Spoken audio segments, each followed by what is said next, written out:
बड़ी खबर आपको बता दें, प्रधानमंत्री नरेंद्र मोदी इटली में G7 समिट में शामिल होने के बाद भारत के लिए रवाना हो चुके हैं। प्रधानमंत्री नरेंद्र मोदी ने इटली के अलोपिया में आयोजित G7 समिट में हिस्सा लिया और वहां आउटरीच सेशन को संबोधित भी प्रधानमंत्री ने किया। उन्होंने अपनी इटली यात्रा के दौरान दुनिया के कई नेताओं से भी मुलाकात की है। तो आपको बता दें कि प्रधानमंत्री नरेंद्र मोदी वापस भारत आने के लिए रवाना हो चुके हैं, लेकिन ऐसे वक्त में जब उन्होंने G7 समिट में यहां पर हिस्सा लिया, संबोधित भी प्रधानमंत्री नरेंद्र मोदी की तरफ से किया गया और इसी यात्रा के दौरान दुनिया के कई नेताओं से मुलाकात की प्रधानमंत्री नरेंद्र मोदी ने। अलग अलग 3 तस्वीरें आपकी टीवी स्क्रीन पर हम आपको दिखाने जा रहे हैं। पहली तस्वीर आप देखेंगे भारत के लिए, अब चूंकि वो रवाना हो चुके हैं, लेकिन वहां मेलोनी से, जॉर्जिया मेलोनी से भी मुलाकात करते हुए उनकी तस्वीर यहां पर सामने आई है। दुनिया को एक बार फिर से मोदी मंत्र यहां पर मिल चुका है और आपको बता दें कि जब तीसरी बार एक बार फिर से देश में बनी है मोदी सरकार, तो ये सरकार बनने के बाद प्रधानमंत्री नरेंद्र मोदी की पहली विदेश यात्रा, लिहाजा और शक्तिशाली और मजबूत छवि जो भारत की है उसे कैसे अंतर्राष्ट्रीय स्तर पर पहुंचाना है, इसी लक्ष्य के साथ प्रधानमंत्री नरेंद्र मोदी यहां पर संबोधित करते हुए भी दिखाई दिए। और इटली की यात्रा पर गए प्रधानमंत्री नरेंद्र मोदी ने एक के बाद एक अपुलिया में वैश्विक नेताओं से मुलाकात की है। प्रधानमंत्री नरेंद्र मोदी अमेरिका के राष्ट्रपति जो बाइडेन से यहां पर मुलाकात करते हुए दिखाई दिए और इस मुलाकात पर कहा कि भारत और अमेरिका वैश्विक भलाई के लिए मिलकर काम करते रहेंगे। प्रधानमंत्री ने इटली के प्रधानमंत्री जॉर्जिया मेलोनी के साथ बैठक की और उन्हें भारत को G7 शिखर सम्मेलन में बुलाने के लिए धन्यवाद दिया है। और साथ ही आपको ये भी बता दें, दोनों देशों के कॉमर्स, एनर्जी, टेलीकॉम जैसे कई क्षेत्रों में मिलकर काम करने पर भी चर्चा हुई है। पीएम मोदी यूके के पीएम ऋषि सुनक से भी मुलाकात करते हुए दिखाई दिए और ऐसे में सेमीकंडक्टर, तकनीक और कारोबार के मामले में दोनों देशों के रिश्तों को और मजबूत करने पर बातचीत हुई है। उन्होंने फ्रांस के राष्ट्रपति इमैनुअल मैक्रों से मुलाकात की है और ये भी कहा है कि साल में ये हमारी चौथी मुलाकात है। दोनों नेताओं ने रक्षा, सुरक्षा, तकनीक, AI और ब्लू इकोनॉमी जैसे मुद्दों पर चर्चा की है। प्रधानमंत्री ने जर्मनी के चांसलर ओलाफ शॉल्ज से भी मुलाकात की और ये तस्वीरें आपके टीवी स्क्रीन पर इस वक्त हम आपको दिखा रहे हैं। और इसके अलावा प्रधानमंत्री नरेंद्र मोदी ने G7 शिखर सम्मेलन से अलग पोप फ्रांसिस से मुलाकात की है और उन्हें भारत आने का न्योता दिया है। पीएम मोदी यूक्रेन के राष्ट्रपति वोलोदिमीर जेलेंस्की से भी यहां पर मुलाकात करते हुए दिखाई दिए, जिनके साथ आपसी रिश्तों और कारोबार के बारे में बातचीत हुई है। पीएम ब्राजील के राष्ट्रपति लुला दा सिल्वा से भी मुलाकात करते हुए दिखे और जॉर्डन के किंग अब्दुल बिन अल हुसैन और तुर्की के राष्ट्रपति रेसेप तय्यप एर्दोआन से भी उन्होंने मुलाकात की। उन्होंने G7 समिट के दौरान एंटोनियो गुटेरेस से भी यहां पर मुलाकात की और कुछ तस्वीरें उनके इसी इटली दौरे से जुड़ी हुई जो सामने आई, जिसमें तमाम अलग अलग देशों के राष्ट्रीय अध्यक्षों से मुलाकात हुई, वो आपके टीवी स्क्रीन पर।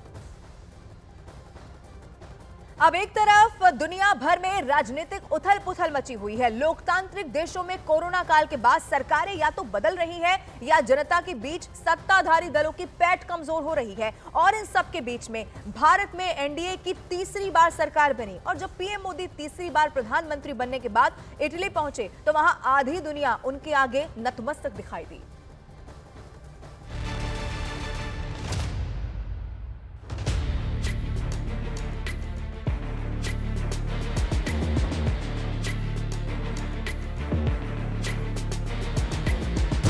वैश्विक मंच पर हिंदुस्तान का डंका,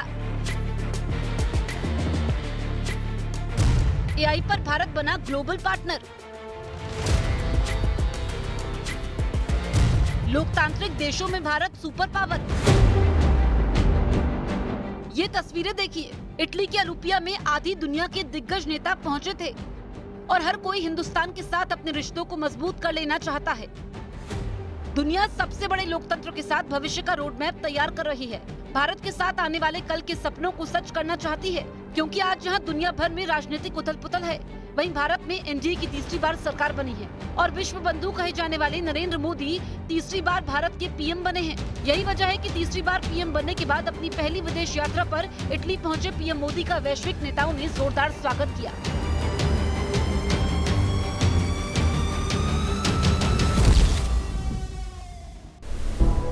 दुनिया की राजनीतिक हालात पर एक नजर डालिए। कोरोना के समय अमेरिका में डोनाल्ड ट्रंप चुनाव हार गए।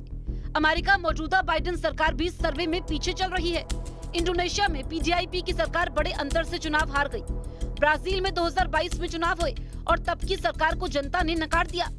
जापान में साल 2021 में सत्ताधारी पार्टी सत्ता में आई, लेकिन 2 बार पीएम बदल गए। फिलीपींस में साल 2022 में तत्कालीन उपराष्ट्रपति राष्ट्रपति का चुनाव हार गई। जर्मनी में सत्ताधारी गठबंधन को साल 2021 में सबसे बड़ी हार का सामना करना पड़ा।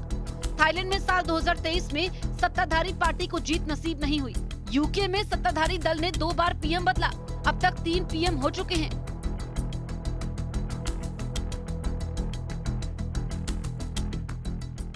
दुनिया में इस समय जो उथल पुथल चल रही है, इन सारे हालातों में केवल एक ही देश है भारत, जो अगले 5 वर्षों के लिए स्टेबल दिखता है पॉलिटिकली और स्टेबल दिखता है इकोनॉमिक ग्रोथ से।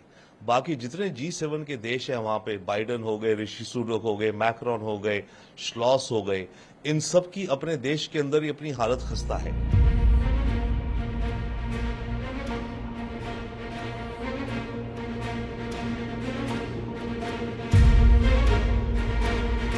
कहने का मतलब है अमेरिका से लेकर ब्रिटेन तक राजनीतिक उथल-पुथल ही है। कोरोना के बाद दुनिया भर के लोकतांत्रिक देशों में सत्ताधारी दल के लिए मुश्किलें सामने आई। कई जगहों पर सरकारें बदल गई, लेकिन हिंदुस्तान में कोरोना के सबसे मुश्किल काल के बाद भी मोदी सरकार ने वापसी की। और यही वजह है कि जब पीएम मोदी इटली पहुंचे तो उनसे हर ताकतवर मुल्क का नेता एक बार मिल लेना चाह रहा था।